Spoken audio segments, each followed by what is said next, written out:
بسم اللہ الرحمن الرحیم الحمد للہ رب العالمین والصلاة والسلام علی سیدنا محمد وعلی آلہ وصحبہ الطیبین الطاہرین۔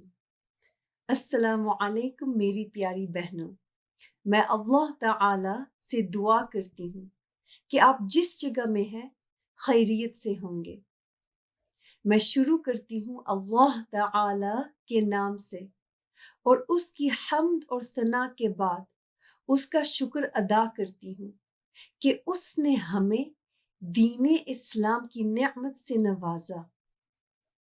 میں دعا کرتی ہوں کہ وہ محمد صلی اللہ علیہ وسلم اور ان کی آل اور صحابہ کے درجات بلند فرمائے اور ان کی امت کو ان مشکلات سے بچائے جن کے لیے وہ فکر مند تھے۔ شب قدر رمضان کریم کی ایک عظیم رات ہے۔ لیلۃ القدر کا معنی عظمت والی رات ہے۔ اس رات کو اس کے اعلیٰ درجے کی بدولت یہ نام دیا گیا ہے۔ قرآن پاک میں اس رات کے متعلق ایک مکمل سورہ نازل کی گئی، سورہ القدر، جو 5 آیات پر مشتمل ہے۔ پہلی آیت، اعوذ باللہ من الشیطان الرجیم انا انزلناہ فی لیلۃ القدر، جس کا معنی ہے بے شک لیلۃ القدر میں خدا تعالی نے اس قرآن کو نازل کیا۔ جبریل علیہ السلام نے مکمل قرآن پاک کی کتاب کو لوح محفوظ سے نقل کر کے پہلے آسمان بیت العزہ میں لائے، لہٰذا مکمل قرآن کو لیلۃ القدر میں پہلے آسمان تک لایا گیا، اور پھر اس کے اگلے دن جبریل علیہ السلام نے سورہ العلق کی پہلی 5 آیات نبی پاک صلی اللہ علیہ وسلم تک پہنچائیں۔ قرآن پاک کا نزول تقریباً 23 برس تک جاری رہا، اور سورہ البقرہ کی آیت 281 آخری نازل کردہ آیت ہے، جو ہے وَاتَّقُوا يَوْمًا تُرْجَعُونَ فِيهِ إِلَى اللَّهِ ثُمَّ تُوَفَّى كُلُّ نَفْسٍ مَا كَسَبَتْ وَهُمْ لَا يُظْلَمُونَ، جس کا معنی یہ ہے، اور ڈرو اس دن سے جس دن خدا تمہیں دوبارہ زندہ کرے گا، اور پھر ہر انسان کو اس کا ہر عمل کا صلہ ملے گا جو اس نے اس دنیا میں کمایا، اور کسی کے ساتھ ناانصافی نہ ہوگی۔ اللوح المحفوظ اللہ تعالی کی ایک بہت وسیع مخلوق ہے۔ اس کی لمبائی اور چوڑائی 500 سال تک چلنے کے فاصلے کے برابر ہے۔ اللوح المحفوظ 7ویں آسمان سے اونچے مقام پر ہے، اور وہ سفید موتیوں سے بنی ہے، اور اس کے کناروں پر قیمتی سرخ پتھر جڑے ہیں۔ جو کچھ بھی آسمانوں اور زمین میں واقع ہے سب اس میں لکھا ہوا ہے۔ چنانچہ 4 مشہور آسمانی کتابیں قرآن، تورات، انجیل اور زبور تمام لوح المحفوظ میں لکھی ہوئی ہیں۔ اللہ تعالی کے حکم کے مطابق جبریل علیہ السلام نے ان کو لوح المحفوظ سے نقل کر کے حضرت موسیٰ، عیسیٰ، داؤد اور محمد صلی اللہ علیہ وسلم تک پہنچایا۔ لہٰذا اس بات کا دھیان رکھا جائے کہ اللہ تعالی نے قرآن پاک کے الفاظ کی تلاوت نہیں کی، بلکہ جبریل علیہ السلام نے اللہ تعالی کے حکم کے مطابق قرآن پاک کو لوح محفوظ سے نقل کر کے اس کے بعد نبی محمد صلی اللہ علیہ وسلم کے لیے تلاوت فرمائی۔ لہٰذا قرآن پاک نہ جبریل علیہ السلام اور نہ ہی نبی محمد صلی اللہ علیہ وسلم کی تصنیف ہے۔ کلام اللہ کے دو معنی ہیں۔ نمبر 1، اللہ تعالی کی صفت، جو کوئی حرف، زبان یا آواز نہیں۔ نمبر 2، نازل کی ہوئی کتابیں، جن میں قرآن پاک جو کہ عربی زبان میں نازل ہوا، انجیل سریانی، تورات اور زبور عبرانی زبان میں نازل ہوئی شامل ہیں۔ کلام اللہ خدا تعالی کی ازلی اور ابدی صفت ہے، جو کہ نہ حرف ہے، نہ آواز اور نہ ہی کوئی زبان ہے، کیونکہ اللہ تعالی کی کلام مخلوقات سے مشابہت نہیں رکھتی، اور نہ ہی اس کی کلام ہونٹوں کے بند کرنے یا کھولنے سے اور نہ ہی زبان کی حرکت سے ہے۔ امام ابو حنیفہ نے اپنی کتاب الفقہ الاکبر میں بیان فرمایا، وَيَتَّكَلَّمُ لَا كَكَلَامِنَا، جس کا معنی ہے خدا کی کلام ہے لیکن ہماری کلام کی طرح نہیں۔ نحن نتکلم بالآلات والحروف، ہماری کلام آلوں کے ذریعے سے ہے، یعنی ہونٹوں اور زبان اور حرفوں کی بنا پر مشتمل ہے۔ واللہ تعالی یتکلم بلا آلات ولا حروف، اور خدا تعالی کی کلام کسی آلے یعنی ہونٹوں، زبان اور حرفوں سے پاک ہے۔ والحروف مخلوقہ وکلام اللہ تعالی غیر مخلوق، حرف مخلوق ہے اور خدا کی کلام مخلوق نہیں، یعنی خدا کی کلام ازلی ابدی ہے، ہماری کلام کی طرح نہیں۔ جو کلمات آسمانی کتابوں میں موجود ہیں وہ اللہ تعالی کی ازلی اور ابدی کلام کا اظہار ہیں۔ جبریل علیہ السلام نے اللہ تعالی کے حکم کے مطابق لوح محفوظ سے آسمانی کتابوں کو نقل کر کے ان کی تلاوت فرمائی۔ چنانچہ آسمانی کتابوں کو جبریل یا کسی نبی نے اپنی سمجھ کی بنا پر تصنیف نہیں کیا، لہٰذا ان کتابوں کو کلام اللہ کہا جاتا ہے۔ دوسری آیت، وَمَا أَدْرَاكَ مَا لَيْلَةُ الْقَدْرِ، جس کا معنی ہے اور تمہیں کیا خبر کہ لیلۃ القدر کیا ہے۔ اس رات کی اہمیت کے اظہار کے لیے یہ آیت سوال کی شکل میں پیش کی گئی، یعنی اس سے قبل کہ اللہ تعالی نے تمہیں اس رات کی فضیلت کے بارے میں بتایا، تمہیں اس کی خبر نہ تھی۔ اگلی آیت اس سوال کا مزید جواب دیتی ہے۔ تیسری آیت، لیلۃ القدر خیر من الف شہر، جس کا معنی ہے لیلۃ القدر کے دوران عبادت 1000 مہینوں کی عبادت سے بہتر ہے، یعنی لیلۃ القدر کے دوران نیک اعمال کا اجر و ثواب 83 سال اور 4 مہینے جن میں لیلۃ القدر شمار نہیں سے زیادہ ہے۔ چوتھی آیت،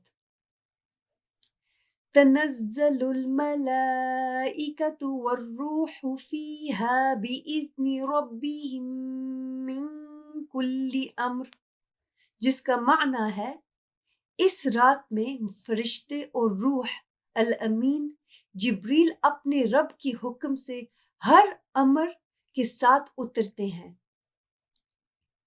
ابو ہریرہ رضی اللہ عنہ سے روایت ہے کہ اس رات کے دوران فرشتے جس تعداد میں زمین پر نازل ہوتے ہیں وہ زمین پر موجود کنکریوں کی تعداد سے زیادہ ہے۔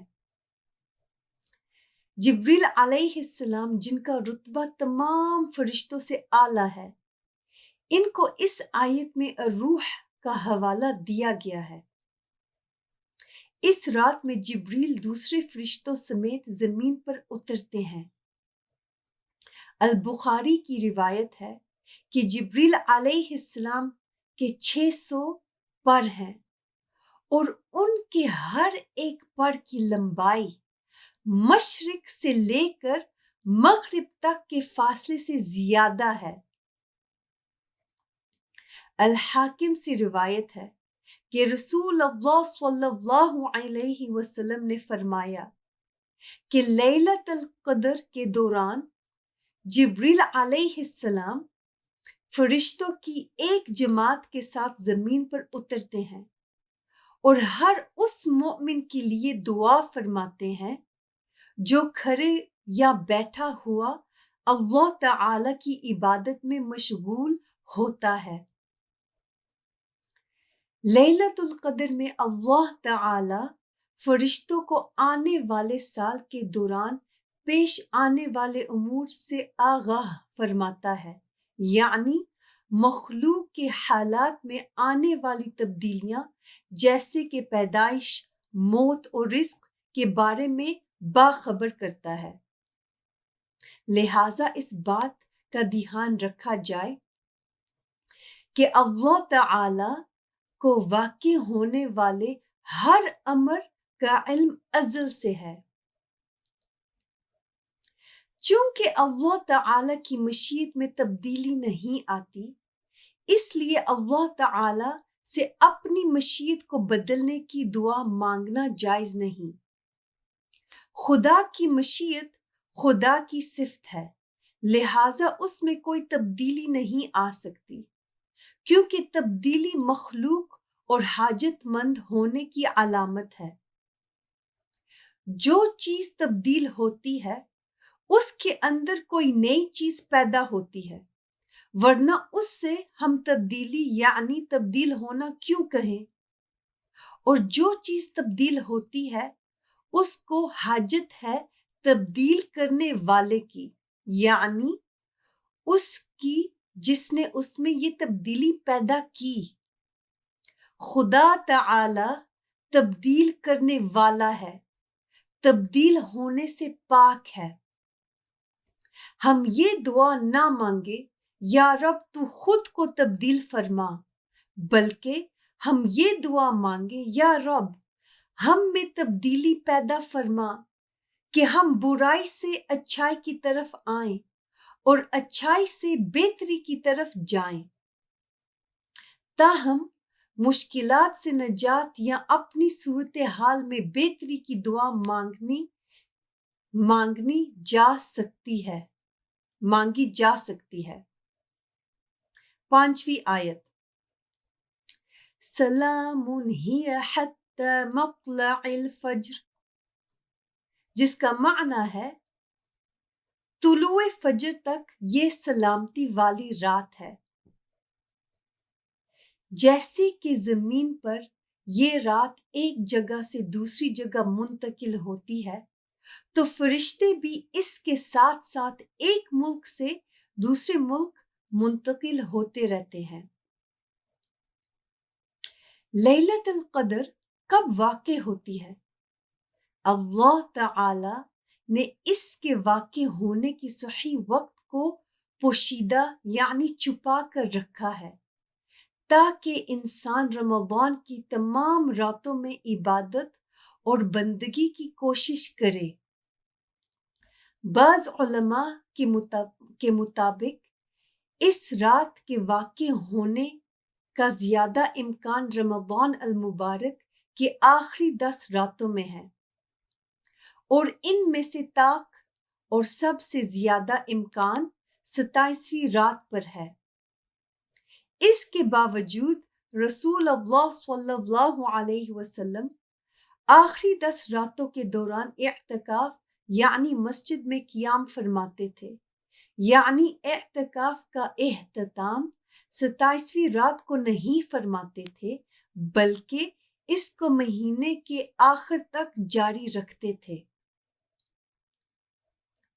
لیلۃ القدر میں کیا پڑھا جائے؟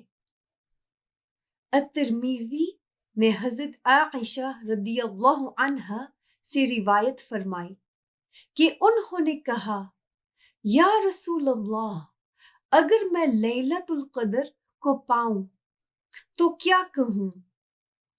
یعنی اس رات کے دوران کیا دعا مانگوں؟ رسول اللہ صلی اللہ علیہ وسلم نے جواب فرمایا، کہو اللہم انک عفو تحب العفو فاعف عني، جس کا معنی ہے، اے اللہ تو بہت معاف فرمانے والا ہے، بس مجھے معاف فرما دے۔ یہ جو درس لیلۃ القدر کے بارے میں تھا، اس میں میں نے اللہ تعالی کی صفت کلام اللہ کا ذکر کیا۔ اللہ تعالی کی بے شمار صفات ہیں اور ان میں سے 13 ایسی صفات ہیں جن کا بار بار قرآن میں ذکر آیا ہے اور نبی پاک صلی اللہ علیہ وسلم نے لوگوں کو سکھانے میں خاص توجہ دی۔ اسی وجہ سے علماء نے فرمایا کہ ان 13 صفات کے بارے میں جاننا ہر بالغ اور عاقل انسان پر فرض ہے، یعنی فرض عین ہے۔ ابو حنیفہ نے اپنی کتاب الفقہ الاکبر میں بتایا کہ ان 13 صفات کا جاننا ہر بالغ اور عاقل مسلمان پر فرض ہے۔ علماء کرام نے اجماع کی طور پر بتایا ہے کہ جو ان صفات کے بارے میں جاہل ہو وہ گنہگار ہے، اور وہ 13 صفات یہ ہیں: الوجود، موجودگی، جان لو کہ اللہ تعالی ازلی ابدی موجود ہے اور اس کی موجودگی کسی کے پیدا کرنے سے نہیں ہے۔ اللہ تعالی کی موجودگی کی نہ کوئی ابتدا ہے اور نہ ہی کوئی انتہا ہے۔ سورہ ابراہیم میں فرمان الہی ہے، افی اللہ شک، جس کا معنی ہے اللہ کی موجودگی میں کوئی شک نہیں ہے۔ الازلیہ القدم، یعنی ازلیت، اللہ تعالی کے لیے قدم یعنی ازلیت واجب ہے اور اس کا قدیم ہونا زمانے کے لحاظ سے نہیں، یعنی اللہ کی موجودگی کی کوئی ابتدا نہیں۔ جو چیز مخلوق ہے اس کی ایک ابتدا پائی جاتی ہے، یعنی اس کو عدم سے وجود میں لایا گیا، اور جس چیز کی ابتدا پائی جائے اس کو ایک خالق کی حاجت ہے جس نے اس میں یہ ابتدا مقرر کی یعنی پیدا کی، اور جو حاجت مند ہو وہ کمزور ہے اور عبادت کے لائق نہیں ہوتا۔ اس وجہ سے مخلوق عبادت کے لائق نہیں اور خدا کی کوئی ابتدا نہیں۔ اللہ تعالی کو کسی نے پیدا نہیں کیا۔ اس سے ظاہر ہے کہ اللہ تعالی ہمیشہ سے ہے، یعنی جب کوئی وقت نہیں تھا اللہ تعالی موجود تھا اور اسی نے وقت کو پیدا کیا، اور اللہ تعالی کی ذات اور صفات کی کوئی ابتدا نہیں۔ سورہ الحدید میں فرمان الہی ہے، هو الاول، جس کا معنی ہے صرف وہ ہی اول ہے، یعنی صرف اللہ ہی کی ابتدا نہیں۔ امام البخاری صحیح حدیث میں بیان فرماتے ہیں کہ ہمارے پیارے نبی صلی اللہ علیہ وسلم نے فرمایا، کان اللہ ولم یکن شیء غیرہ، جس کا معنی ہے خدا تھا اور کوئی شے نہ تھی۔ البقاء، باقی رہنا، اللہ تعالی کے لیے بقا واجب ہے۔ اس کا معنی ہے کہ وہ فنا یعنی ختم نہیں ہو سکتا، کیونکہ جب عقلاً اس کے لیے ازلی ہونا واجب ہے تو اس کے لیے ہمیشہ بقا بھی واجب ہے۔ اللہ تعالی کی موجودگی کی کوئی انتہا نہیں، وہ فنا نہیں ہو سکتا بلکہ ہمیشہ رہنے والا ہے، اور اس کی صفات کی بھی کوئی انتہا نہیں۔ قرآن کی سورہ الرحمن میں فرمان الہی ہے وَيَبْقَى وَجْهُ رَبِّكَ، جس کا معنی ہے تمہارے رب کی ذات باقی رہے گی، تمہارے رب کی ذات باقی رہے گی۔ السمع، سننا، اللہ تعالی سب کچھ سنتا ہے بغیر کان کے اور بغیر کسی آلے کے۔ اللہ تعالی سے کوئی بھی چیز چھپی ہوئی نہیں ہے۔ اللہ تعالی ہماری دور اور نزدیک کی ہر چیز کو سنتا ہے، کیونکہ اللہ تعالی جگہ سے پاک ہے، اور یہ صفت اللہ تعالی کی ازلی اور ابدی ہے، اور اس کے سننے میں نہ کمزوری ہے اور نہ ہی تبدیلی آتی ہے۔ اللہ تعالی تبدیلی سے پاک ہے۔ سورہ الشورى میں اللہ تعالی فرماتا ہے هو السمیع البصیر، جس کا معنی ہے اور وہ سننے والا اور دیکھنے والا ہے۔ البصر، دیکھنا، اللہ تعالی تمام اشیاء کو اپنی ازلی ابدی صفت سے دیکھتا ہے۔ وہ اپنی ذات اور صفات کو بھی بغیر آنکھ کے، بغیر کسی آلے اور روشنی کے دیکھتا ہے، کیونکہ اعضاء مخلوقات کی صفات ہیں۔ اللہ تعالی ہماری دور اور نزدیک کی ہر شے کو دیکھتا ہے، کیونکہ وہ جگہ سے پاک ہے اور اس سے کوئی شے چھپی ہوئی نہیں، اور نہ ہی اس کے دیکھنے میں کمزوری یا تبدیلی آتی ہے، کیونکہ اللہ تعالی کمزوری اور تبدیلی سے پاک ہے۔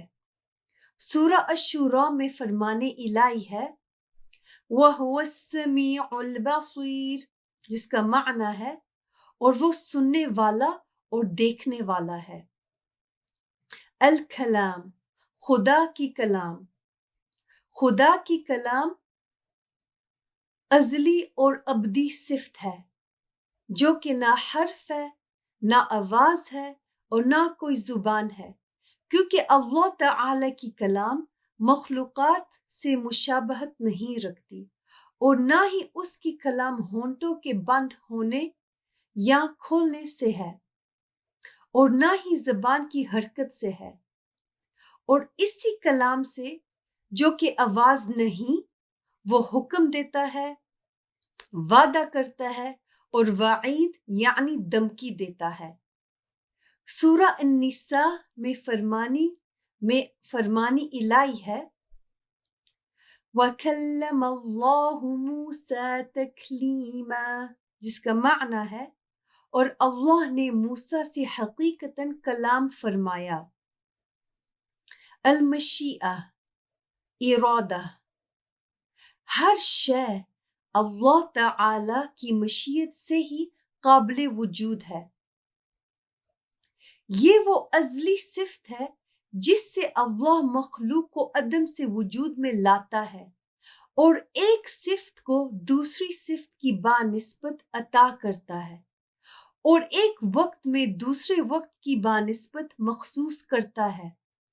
لہذا اللہ تعالی کی مشیت سے ہر چیز اپنے مقررہ وقت میں ہی وجود میں آئے گی، اور جو کچھ بھی ہوتا ہے اللہ تعالی کی مشیت سے ہی ہوتا ہے۔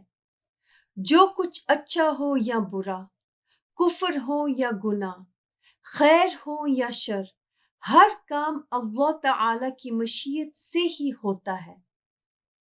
سورہ التکویر میں فرمان الہی ہے وَمَا تَشَاءُونَ إِلَّا أَن يَشَاءَ اللَّهُ رَبُّ الْعَالَمِينَ، جس کا معنی ہے تمہارے ارادے سے کچھ بھی نہیں مگر سب کچھ خدا کی مشیت سے ہے جو رب العالمین ہے۔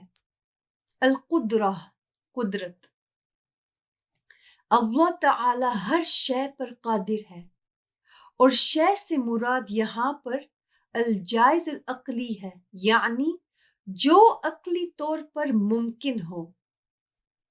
بس جو عقلی طور پر ممکن نہیں وہ وجود کے قابل ہی نہیں، اور اس کو المستحیل العقلی یعنی ناممکن کہا جاتا ہے۔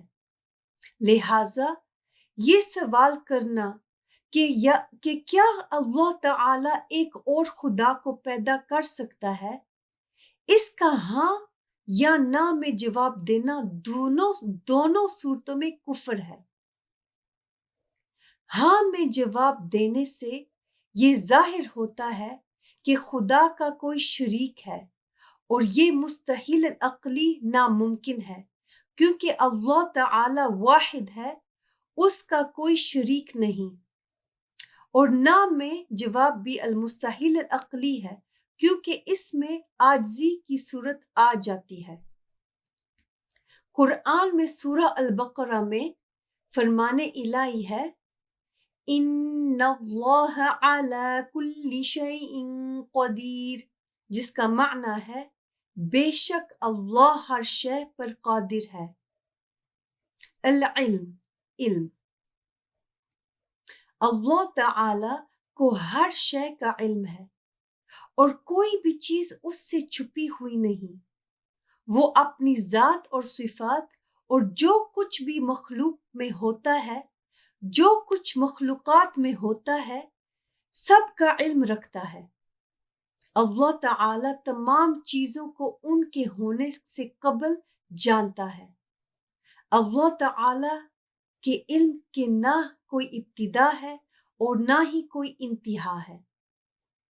اللہ تعالی کا علم مخلوقات کے علم کے جیسا نہیں، نہ ہی اس میں اضافہ ہوتا ہے اور نہ ہی کمی ہو سکتی ہے۔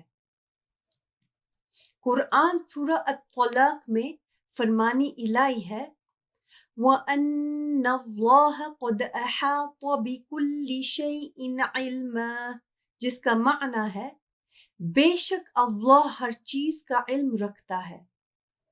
الحیا، اللہ تعالی ازلی اور ابدی ہے، جو کہ مخلوقات کی طرح نہیں، اور اللہ کی حیات نہ ہی جسم اور نہ ہی روح پر مشتمل ہے۔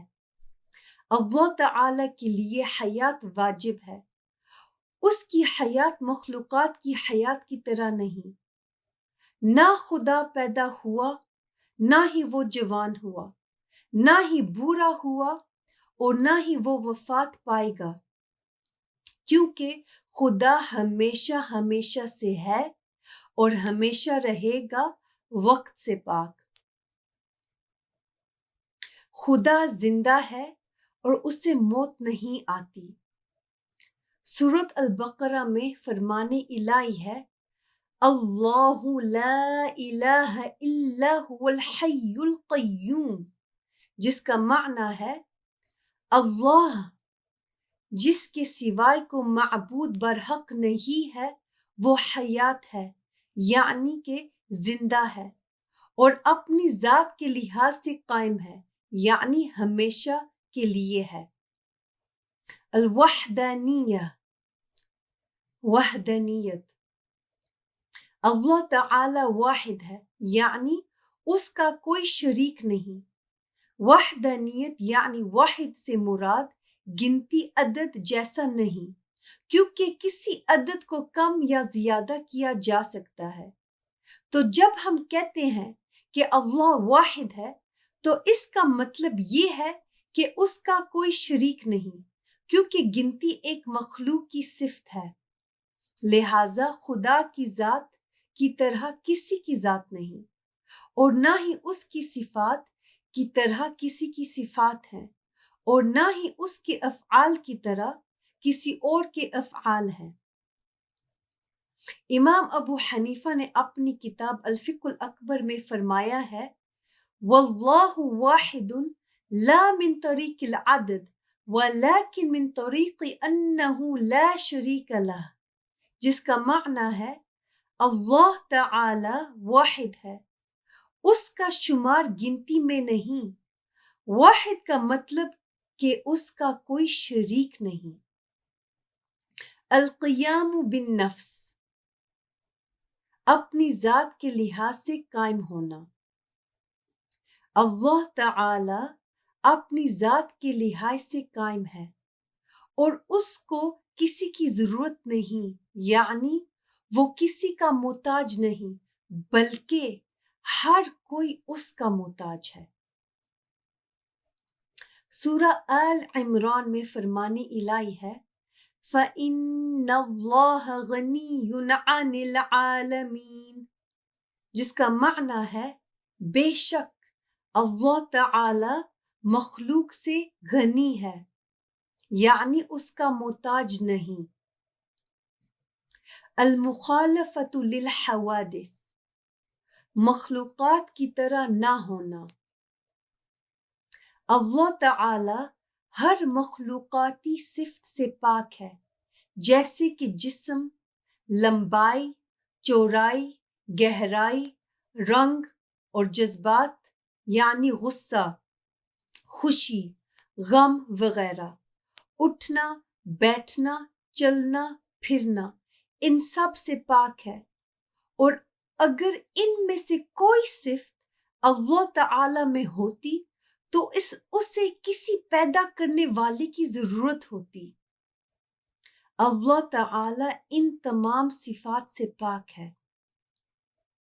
علماء اہل سنہ والجماعت کا فرمان ہے کہ اللہ تعالی جگہ سے پاک ہے، کیونکہ جو چیز کسی جگہ میں ہو اس کی ایک حد ہوتی ہے، اور جس چیز کی حد ہو اسے حد قائم کرنے والی کی ضرورت ہوتی ہے، اور جس چیز کو کسی چیز کی ضرورت ہو وہ محتاج ہے، اور جو محتاج ہے وہ عبادت کے لائق نہیں، لہذا وہ خدا نہیں۔ اس لیے اللہ تعالی نہ کسی جگہ مثلاً آسمان اور نہ کسی جہت میں مثلاً اوپر کی طرف ہے، اور نہ اللہ تعالی ایک جگہ میں ہے اور نہ ہی ہر جگہ میں۔ اللہ تعالی موجود ہے اور جگہ کی صفت سے پاک ہے اور مخلوقات کی طرح نہیں۔